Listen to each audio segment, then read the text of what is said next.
মুহাম্মদ ইবনুল Munkadir রাহিমাহুল্লাহর গল্প। কোরআন শুনে কান্না করার নজির আমাদের রাসূল সাল্লাল্লাহু আলাইহি ওয়াসাল্লামের আছে। এত বেশি কাঁদতেন আবু বকর রাদিয়াল্লাহু তাআলা আনহু সালাতে যে মানুষ তার কান্নার কারণে কোরআন তেলাওয়াত শুনতেই পেত না। কোরআন পড়লে, কোরআন শুনলে হৃদয় নরম সিক্ত হয়ে যেতে হয়। আর আমরা কোরআন তেলাওয়াত করার কারণে কাঁদা তো দূরে থাক, কোরআন পড়ে আমরা সঠিক পথে আসতে পারি না।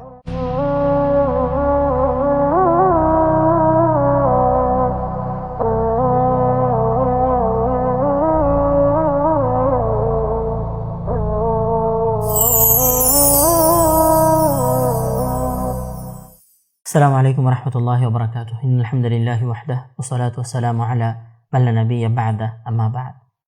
আজকের আলোচনা আমরা একটা গল্প দিয়ে শুরু করি।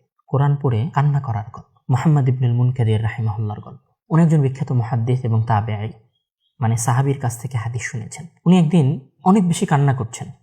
তো ওনার কান্নার আওয়াজ শুনে ওনার বাড়ির সদস্যরা ওনার কাছে একত্রিত হয়েছে এবং ওনাকে জিজ্ঞাসা করছে যে আপনি কেন কাঁদছেন। তো উনি কান্নার তীব্রতায় কথাই বলতে পারছেন না, কি বলবেন এটা উনি বলতে পারছেন না। তখন ওনার পরিবারের সদস্যরা, ওনার বন্ধু এবং কাছের একজন আলেম আবু হাজেম সালামা ইবনে দিনার, যিনি হাম্মাদ ইবনে সালামা রাহিমাহুল্লাহ, একজন বিখ্যাত মুহাদ্দিসের বাবা, তাকে দেখে পাঠালেন। তিনি যখন আসলেন তাকে দেখে মুহাম্মদ রাহিমাহুল্লাহ একটু চুপ করে গেলেন এবং একটু শান্ত হলেন। তখন সালামা ইবনে দিনার তাকে জিজ্ঞাসা করছে যে আপনি কেন কাঁদছিলেন, আর এত কান্না করার কারণ কি। তখন উনি বলছেন যে আমি মহান আল্লাহ তাআলার একটা আয়াত তেলাওয়াত করছিলাম, যে আয়াতের মধ্যে মহান আল্লাহ তাআলা বলছেন, আউযু বিল্লাহি মিনাশ শাইতানির রাজীম, বিসমিল্লাহির রহমানির রহিম, ওয়া বাদা লাহুম মিনাল্লাহি মা লাম ইয়াকুনু ইয়াহতাসিবুন।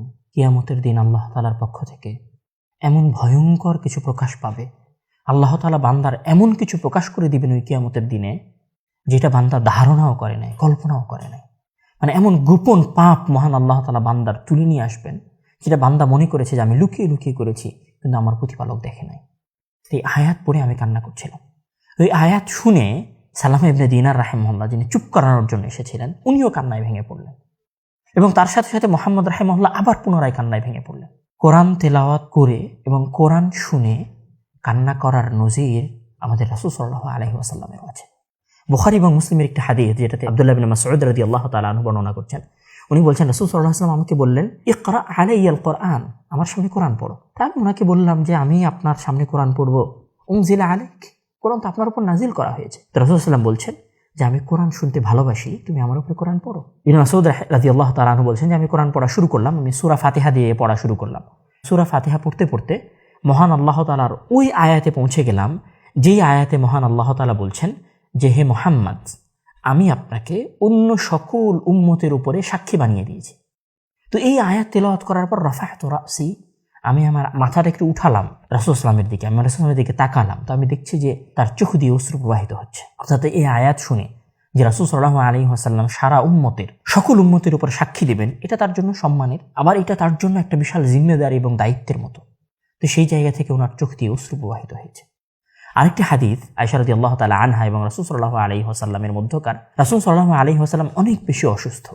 তো উনি অসুস্থতার কারণে ওনার সাহাবীদেরকে উদ্দেশ্য করে বলছেন যে মুরু আবা বকরিন ফালইউসাল্লি বিন-নাস, তোমরা আবু বকরকে বলো যেন সে সালাত আদায় করে। তো আয়েশা রাদিয়াল্লাহু তাআলা আনহু রাসূলের এই আদেশের পরিপ্রেক্ষিতে গিয়ে বলছেন যে আবু বকর রাদিয়াল্লাহু তাআলা আনহু তো অনেক নরম হৃদয়ের মানুষ, রাকিকুল কলব, একদম নরম হৃদয়ের মানুষ। তাকে যদি আপনি সালাত আদায় করানোর জন্য দেন, মানুষ তো তার কোরআন তেলাওয়াতই শুনতে পাবে না তার প্রচন্ড কান্নার কারণে। এত বেশি কাঁদতেন আবু বকর রাদিয়াল্লাহু তাআলা আনহু সালাতে যে মানুষ তার কান্নার কারণে কোরআন তেলাওয়াত শুনতেই পেত না। এই কান্নাটা কি আল্লাহর ওই আয়াতের সাথে মিলে যায় না?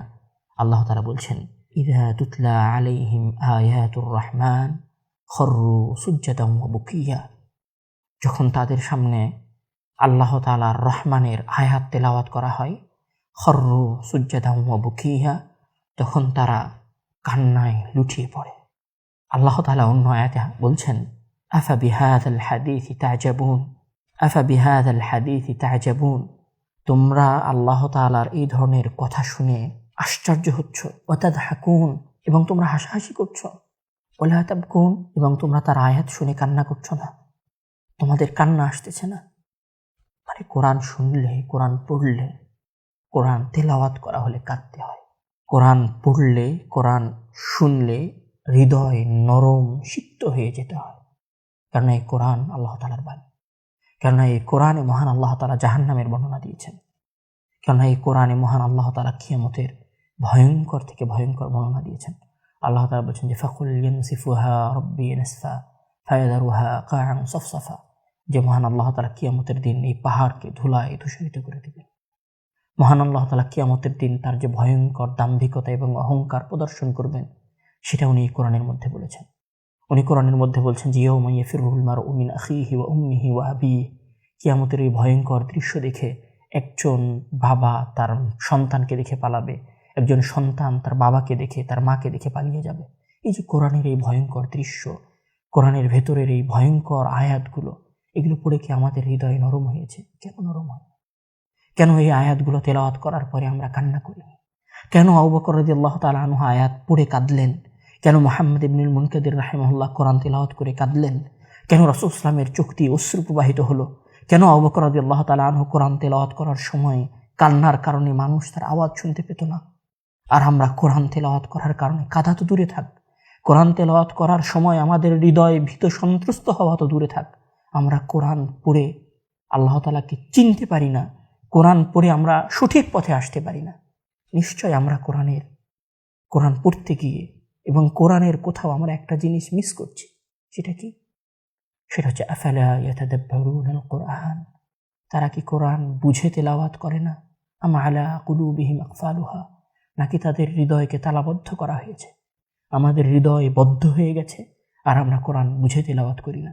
আসুন এই দার্সের মাধ্যমে, ধারাবাহিক এই সিরিজের মাধ্যমে আমরা কোরআন বুঝি এবং সূরা ফাতিহা থেকে নিয়ে শুরু করে কোরআনের সর্বশেষ সূরা পর্যন্ত আমরা ব্যাখ্যাসহ বুঝে কোরআনের গভীর অর্থ জেনে কোরআনকে অনুধাবন করি। আমরা এই দার্সের সাথে কানেক্টেড থাকি, এই সিরিজের সাথে সম্পর্কিত থেকে আমরা পুরো কোরআনের অর্থটা বুঝি। মহান আল্লাহ তাআলা আমাদের সকলকে সেই তৌফিক দান করুক। আল্লাহুম্মা আমিন। ওয়া আখিরু দাওয়ানা আলহামদুলিল্লাহি রাব্বিল আলামিন। আসসালামু আলাইকুম ওয়া রাহমাতুল্লাহি ওয়া বারাকাতুহু।